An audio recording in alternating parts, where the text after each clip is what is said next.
Magandang hapon, Pilipinas. 4:30 ayon sa Philippine Standard Time. Live mula rito sa Pag-asa DOST, narito na ang latest sa lagay ng ating panahon. Kasalukuyang nakararanas ng maulang panahon ng ilang bahagi ng ating bansa, kung kaya't naglabas ng thunderstorm advisory ang Pag-asa.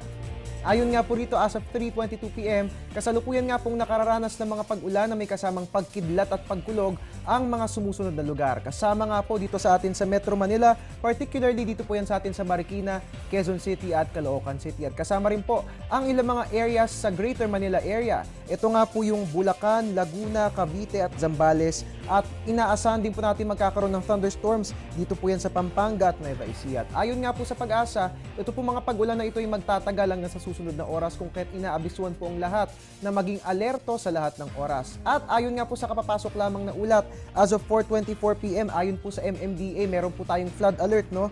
Gutter deep po yung baha. Diyan po yan sa may EDSA Aurora Tunnel northbound. So ito nga po yung nagdudulot ng pagbagal sa daloy ng ating trapiko. So at para po sa ating mga kabayan na babaybay sa sa nasabing ruta, no, humanap na lang po tayo ng alternative route ng sa gayon ay hindi maabala ang ating pagbiyahe ngayong hapon na ito.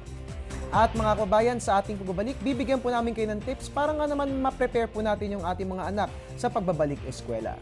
Alamin po natin ang mga yan sa pagbabalik ng ating ulat panahon.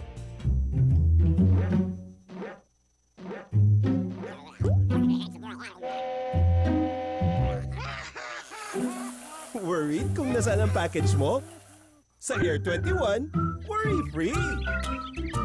May real-time SMS updates kaya alam mong status ng padala mo every step of the way. Why worry? Pwede namang worry-free. Sa Air 21, sagot ko, padala mo. Kailan nga ba ang tamang oras para i-enroll ang ating mga chikiting sa eskwelahan? Alamin po natin yan dito lang sa Tamang Oras. Papalapit na ang pasukan at unti-unti na rin dumadami ang mga nagpapa-enroll sa mga paaralan. Bago pumunta sa eskwelahan, alamin din ang dapat dalhin ng mga dokumento gaya ng birth certificate o baptismal certificate. Karamihan sa mga eskwelahan ay nagsisimula ang enrollment ng alas 8 ng umaga. Kapag maaga, may sapat na panahon alamin ang mga requirements sa nalalapit na pasukan tulad ng mga libro at school uniforms. Sa iba pang mga paaralan, may incentive para sa early enrollment tulad ng discount sa matrikula. Malaking tulong ang maagang enrollment. Maiiwasan mo ang pagmamadali, kaya siguradong magagawa mo ito ng maayos.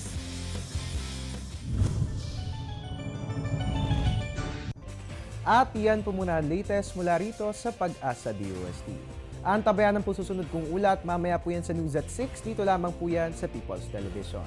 Mula rito sa Panahon TV kung saan walang pinipiling panahon, ang pagbibigay impormasyon, kaagapay ninyong weatherman, Harry Bayona, magandang hapon.